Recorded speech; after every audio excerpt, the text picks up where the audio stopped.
As milícias que atuam no Rio de Janeiro voltaram às manchetes com o desdobramento de investigações ligadas à morte da vereadora Marielle Franco e do motorista Anderson Gomes. Na semana passada, a polícia descobriu um plano elaborado por criminosos para executar o deputado estadual Marcelo Freixo. E sobre este tema, nós vamos conversar com a socióloga especialista em segurança pública, Aline Kerber, e com o promotor de justiça, Leonardo Jardim de Souza. Sejam bem-vindos. Obrigada, Bivis. Bom, vamos lá, gente. Primeiro, a gente vai... Para a gente começar, né? Vamos explicar como atuam e o que são as milícias. Né? Em um determinado momento, se falava muito do tráfico de drogas e das facções no Rio de Janeiro. E aí, dá para dividir muito bem pela não é trilogia, mas pela franquia Tropa de Elite, vamos pensar assim. A 2. Exatamente. Começa no 1 com o tráfico de drogas e no 2 a gente começa a ver a participação das milícias. Como é que a gente pode classificar? O que mudou de lá para cá? Como é que surgiram, emergiram as milícias? Começo com a Aline e depois com o doutor. Primeiramente, boa noite. Satisfação novamente em estar aqui debatendo um assunto tão importante, tão caro para a segurança pública, que é o tema das milícias. Então, assim, há um histórico, há diversas produções teóricas explicando o que são as milícias, né? Na verdade, são ex-policiais, ex-bombeiros e ex-agentes penitenciários que oferecem serviços, serviços que o Estado não oferece, como gás, como internet, né, que não chega, não se tem acesso nas favelas do Rio de Janeiro. Embora tenha em outros estados, mas majoritariamente milícia, né, e o que a gente consegue compreender faz parte do Rio de Janeiro. Sim. Então, as milícias se apresentam como um estado paralelo, oferecem proteção, nasceram com a ideia de acabar com o tráfico de drogas e desde 2011 a gente percebe um envolvimento muito claro também no comércio do ilícito e da droga, né? Sim. Então, ou seja, eles também se vinculam à questão do tráfico de drogas. As milícias são uma variante do crime organizado, né? Assim como as facções, o tráfico de drogas, o tráfico de armas, né? Então, as milícias também fazem parte do crime organizado e com uma diferença bem clara em relação às facções. Elas têm relação com o poder judiciário e têm também uma relação com o poder executivo e legislativo. Aí está o grande perigo. Sim. Promotor, se quiser complementar em algum fato, e já vou passando uma outra questão que a Aline pode também participar, é se o foco realmente começa no Rio de Janeiro. A Aline disse que já começa a se expandir para outros locais. Hoje a gente pode imaginar algo semelhante. As facções a gente tem noticiado bastante aqui na região metropolitana, mas já dá para a gente imaginar que milícias podem estar operando aqui e se em determinado momento elas não são confundidas com facções. Certo. Na verdade, as milícias elas são uma espécie de facção. Elas querem a mesma coisa que a facção quer. Elas surgiram nesse meio justamente porque as facções estavam dominando e aterrorizando certas comunidades. Eles se ofereceram para, entre aspas, pacificar o ambiente. Elas são resultados do quê? E por que lá no Rio de Janeiro é que elas estão se desenvolvendo e aflorando com esse vigor todo? Porque o Rio de Janeiro é um estado que, dentro do Brasil, está hoje podendo ser comparado com aquela utopia robesiana da guerra de todos contra todos. Não há mais praticamente Estado organizado no Rio de Janeiro, tanto que os últimos governadores do Rio, inclusive o atual, estão presos. Nós temos corrupção generalizada em todos os órgãos públicos. No Poder Legislativo do Rio de Janeiro, nós temos o Judiciário do Rio de Janeiro sob suspeita, tem um desembargador lá investigado por possível envolvimento com o crime organizado. Então, o Rio de Janeiro se tornou uma terra de ninguém e alguém tem que ocupar um poder porque não existe vácuo de poder. A população fica carente de alguém que coloque ordem no pedaço, né? E as facções, essas milícias, elas se ofereceram, né? Trazendo uma espécie de contraponto com a autoridade de quem alguns de serem ex-policiais ou policiais. Isso é um outro problema que já começou muito tempo atrás, mais de 40 anos atrás.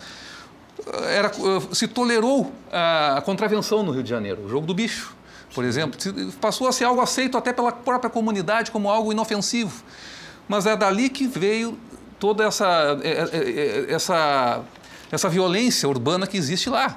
Né? Porque esses bicheiros, apesar de, entre aspas, benfeitores das comunidades, eles impunham um regime de força nos locais onde eles dominavam. O carnaval carioca, os clubes de futebol, todos eles foram um instrumento para que isso se desenvolvesse e se impregnasse no Rio de Janeiro. Chegou um dado momento, lá pelo início dos anos 2000, em que os policiais, que eram corruptos, porque o crime organizado não sobrevive sem uma cumplicidade criminosa do Estado. É impossível que ele se o Estado não estiver corrompido de alguma maneira junto com o crime organizado. Agentes públicos corruptos, ex-policiais que eram expulsos da corporação, eles resolveram pensar assim, olha, se isso aqui depende em grande parte da nossa leniência, e isso dá rende tudo o que rende, milhões e milhões de reais.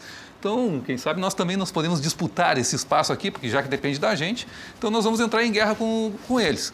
Venderam no início a ideia de que iriam prestar serviços à população que não eram prestados pelo Estado. Venderam a ideia de que eram benfeitores da comunidade e passaram a concorrer com o tráfico de drogas. Hoje não existe mais a milícia não trafica, a milícia trafica também. Uhum. A milícia está combatendo as facções criminosas. Não, a milícia tem alianças com facções criminosas hoje no Rio de Janeiro. Combate as rivais. Combate as rivais, como o terceiro comando puro combate o comando vermelho. Sim. Então é algo que não é por acaso, é a falta de uma legislação, de uma vontade política do Estado em combater o crime. Sim. O Estado foi tão leniente no Rio de Janeiro que ele acabou criando um monstro que é o Estado paralelo e que hoje está engolindo o próprio Estado de direito dentro do Rio de Janeiro. Lembraste uma coisa, até hoje eu tenho essa memória, bicheiros cantados em prosa e verso na avenida, na Sapucaí, celebrados pelas comunidades, né? Bom, mas enfim, vamos seguir o nosso papo. Você aí de casa pode participar da nossa conversa, 99588-2374, pelo WhatsApp, tá na tela, você pode mandar a sua participação, mandando então a sua pergunta ou comentário, apenas mensagem de texto.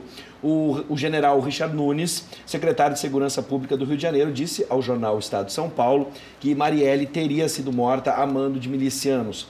O motivo seria a crença de que a vereadora poderia interferir em interesses relacionados à grilagem de terras na zona oeste do Rio de Janeiro, principal área de atuação destes grupos na cidade, esses grupos paramilitares na capital carioca, na capital do Fluminense, na verdade. Por que o caso Marielle tem demorado tanto para ser resolvido? Pesquei na conversa de vocês inicial de que há uma cumplicidade dos poderes, poder judiciário, legislativo e executivo. Isso pode ajudar a explicar por que o caso Marielle está demorando tanto para ser resolvido? Sem sombra de dúvidas, as evidências já mostram que esses são obstáculos que precisam ser superados para que a gente consiga elucidar a morte trágica de uma vereadora, de uma agente pública e do seu motorista, o Anderson, né? A gente percebe isso desde 2008, quando se instala uma CPI das milícias na Assembleia Legislativa do Rio de Janeiro.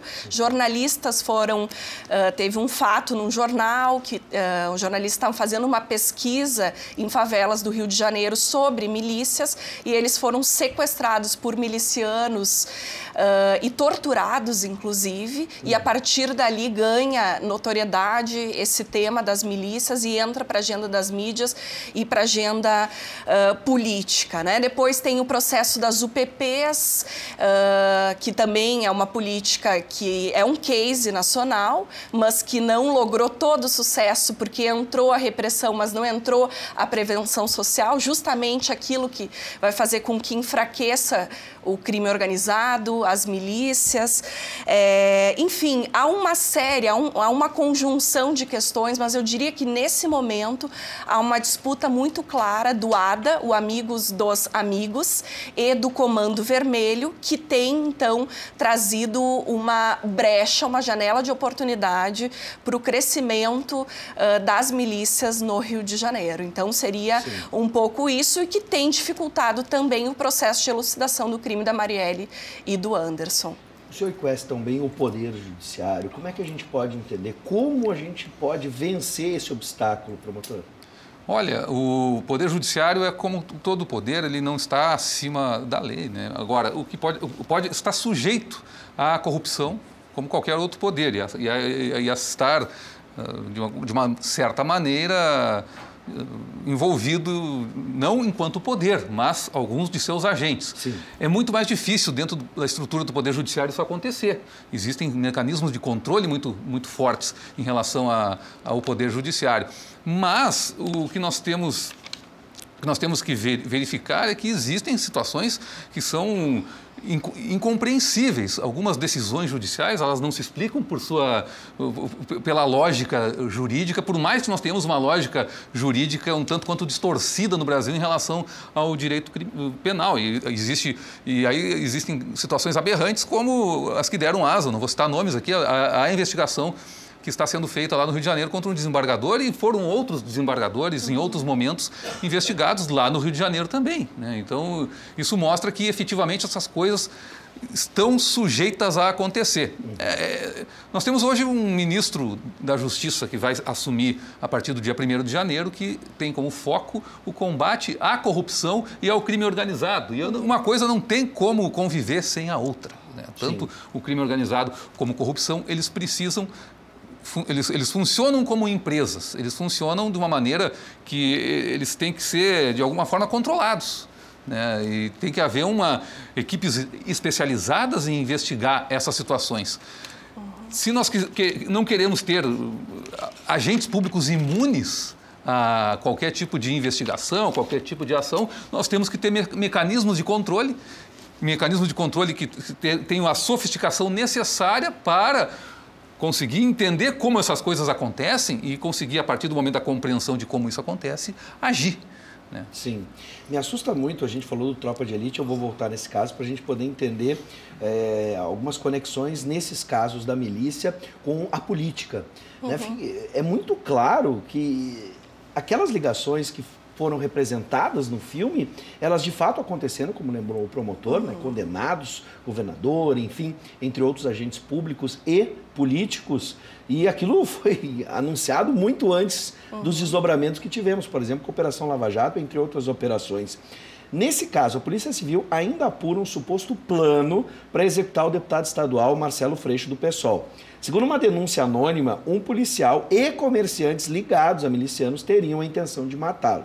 Qual seria a intenção do plano, qual seria essa intenção em assassinar o deputado Freixo? Fico pensando o seguinte: se no filme é retratado que a milícia financiava campanhas políticas, dada a alta movimentação de dinheiro, outra face desse crime organizado é a eliminação de inimigos. Isso me parece muito claro, que não basta só financiar aquele agente que vai representar a milícia, mas sim eliminar aqueles que denunciam. Com certeza, e eles querem hegemonia da força, hegemonia da violência. As milícias têm esse objetivo, por isso que se fala em Estado paralelo, enfim. Mas em relação ao Marcelo Freixo, ele foi um dos responsáveis pela criação da CPI das milícias. Então, com certeza, desde então, a sua trajetória está na mira, digamos, das milícias. Nessa CPI de 2008, se criou um Disque Milícia e mais de 2.000 denúncias foram registradas entre julho e novembro de 2008, num curto período de tempo. E 218 pessoas foram indiciadas à época e mais de 30 parlamentares, tanto vereadores quanto deputados estaduais. E, além disso, 879 outros suspeitos, políticos envolvidos, sempre políticos envolvidos nesse processo. Mas o grande líder e responsável pela CPI das milícias foi o Marcelo Freixo, por isso que ele acaba estando na mira, né? Agora, aproveitando também o seu conhecimento, não só do Poder Judiciário, mas também da segurança pública, promotor, assim como o senhor disse agora há pouco, que existem mecanismos para se investigar e para se punir também elementos ou agentes do Poder Judiciário, há também mecanismos de proteção, por exemplo, fico imaginando na sua posição ou de outro colega, né, como promotor, como juiz, como desembargador, esses que trabalham para prender e punir esses milicianos ou criminosos. Hoje, vocês têm um sistema de proteção, algo que possa proteger, ou o Estado também peca em quem tenta nos proteger e nos defender? Olha, o Estado existem sim mecanismos de proteção dos agentes públicos, que são mecanismos que estão à disposição de quem poderá estar ameaçado, né? Porque, a rigor, né, nós não temos como regra colocar escolta para um juiz, para um promotor de justiça, para um delegado de polícia. Nós temos que lidar com situações específicas, né, em que essas pessoas estejam correndo risco. Quando isso acontece, o promotor, o juiz, como aconteceu aqui no Rio Grande do Sul já recentemente, com um juiz, com uma promotora, algumas promotoras, vivem mais presos do que os próprios criminosos que estão colocando a sua cabeça a prêmio, como se diz, né? E isso é por quê? Porque nós temos um sistema penitenciário que permite que os traficantes, que os chefões do crime organizado continuem mandando no pedaço lá de dentro da cadeia, né? Então nós temos que pensar em como nós vamos minimizar o poder desses criminosos, né? Na análise de vocês, como podemos fazer isso, e especialmente numa situação financeira, a gente sabe que precisa de investimento, precisa não só capacitar, mas investir estruturalmente e também nos agentes da segurança pública também. A gente sabe o quanto recebe um brigadiano ou até mesmo um policial militar no Rio de Janeiro. O filme também fala sobre isso. Sobre, né, os bicos da polícia. Bicos, etc., que podem até, de um bico, levar um policial à milícia, por exemplo, dado a farta oferta de dinheiro. Se falta dinheiro para o Estado e sobra para as milícias, como é que a gente pode tentar combater isso na visão de vocês, em aspectos e ações práticas? E já penso em curto prazo, porque não temos muito tempo para vencer essa guerra. Então, em termos de repressão, é fundamental a integração entre as polícias, Ministério Público e Poder Judiciário numa força-tarefa permanente. Uma reforma no controle interno das polícias, isso é fundamental. Até o Estado, na semana retrasada, lançou o Índice de Compliance da Atividade Policial, um projeto piloto nos territórios atendidos pelo POD-BID, o Programa Oportunidades e Direitos, para controlar o uso da força. Acho que isso é fundamental, é um debate que a gente precisa avançar. A maior participação da Polícia Federal, em termos de repressão, vai colaborar muito nesse processo. O controle das prisões, como o colega colocou. A política de presídios federais organizou o crime e as milícias no Brasil, isso é fato. Foi uma política que tinha a intenção, né, de afastar os presos perigosos, os líderes de facções, mas, na verdade, eles se organizaram. Tem um livro chamado PCC, A Guerra, Ascensão do Crime no Brasil, do Bruno Paes Manso e da Camila Dias, que conta um pouco desse processo, né, do fortalecimento do PCC, das organizações e sempre a interface com as milícias, que hoje é o nosso principal problema, né? A gente tem muito medo do Brasil nacionalizar suas milícias, como aconteceu no México e na Colômbia, por isso que essa questão de terceirizar cada cidadão com a sua arma, né, e deixa eles se acertando, não é uma política que vai gerar resultados, bem pelo contrário, é mais lenha na fogueira, mais violência letal, mais homicídio e mais guerra, né? E não é isso que se quer. Em termos de prevenção, a regulamentação no Rio do transporte alternativo é algo que pode mexer na economia do crime das milícias e ajudar a desarticular. A regulação eficiente do gás, a TV a cabo a preços populares, quer dizer, não são medidas tão exorbitantes e tão elaboradas que podem, de fato, inverter essa lógica e combater as milícias e o crime organizado. Aqui que a gente acabou de mostrar, né? Tu falaste em TV a cabo, uma questão tão simples. A internet, por exemplo, o acesso à internet. A nossa internet é extremamente cara, como a gente mostrou numa reportagem agora há pouco, e de péssima qualidade. Então, é só para ter uma ideia nas pequenas coisas, claro que a gente tem que olhar isso nas questões ainda maiores do que simplesmente a TV a cabo, mas é só para a gente ter uma ideia de quanto a gente peca, por exemplo, no caso do Estado, tributa um serviço horroroso, altamente tributado, mas enfim, eu quero deixar espaço porque a gente promoveu um debate e tivemos muitos pontos de convergência, mas me parece que talvez nesse aqui a gente tenha algum diferente. Claro, promotor. Sem dúvida. Eu não posso de maneira alguma demonizar as penitenciárias federais porque elas são exemplos de presídios que funcionam. Não 100%, mas funcionam. Né? E o grande problema que impulsionou o crime organizado no Brasil, ao contrário do que ficou transparecendo na sua fala, professora, foi exatamente permitir que o crime organizado dominasse as cadeias. Dominassem, tivessem o espaço dos presídios à sua disposição. Isso aconteceu lá nos anos 1970. Né, em que realmente as penitenciárias eram terra de ninguém, aqui no Rio Grande do Sul, nos anos 80, e que as rebeliões contínuas fizeram com que os nossos gestores tivessem a infeliz ideia de permitir que os criminosos se autogerissem dentro da cadeia, desde que não acontecessem mais aquelas rebeliões, aquelas mortes lá dentro. Aquilo sim fomentou o crime organizado, porque eles passaram a se organizar dentro e fora da cadeia, passaram a dominar territórios que eram minúsculos, que o Estado deveria controlar e que ele se omitiu de controlar, e passaram, com base nesse domínio dentro da cadeia, dominar fora da cadeia. Hoje em dia, essa relação já nem é tão direta mais. Aqui no Rio Grande do Sul, por exemplo, o Bala na Cara é uma facção criminosa que se formou fora da cadeia, não foi nem dentro da cadeia. Por quê? Porque já há um tal grau de degradação nas comunidades, graças a esse processo que se iniciou lá nos anos 70, 80, que efetivamente não há como... O Estado realmente está perdendo o controle. Então, o que eu acho que deve ser primeira prioridade de qualquer governo que se preze, que pretenda realmente enfrentar o crime organizado, é retomar os espaços que lhe pertencem em todas as cadeias. O que o Estado tem feito é o seguinte: cria um espaço prisional que nós controlamos para pinçar um ou outro chefão daquele local ali e colocar naquele espaço. Ou então criar um presídio modelo e colocar presos de bom comportamento no presídio modelo, mas não afeta a causa do problema que está lá no presídio, que a gente está se omitindo de controlar. O presídio central de Porto Alegre, os presídios lá em Charqueadas, por exemplo, e quase todas as penitenciárias brasileiras. E é ali que deve ser enfrentado esse problema com maior vigor.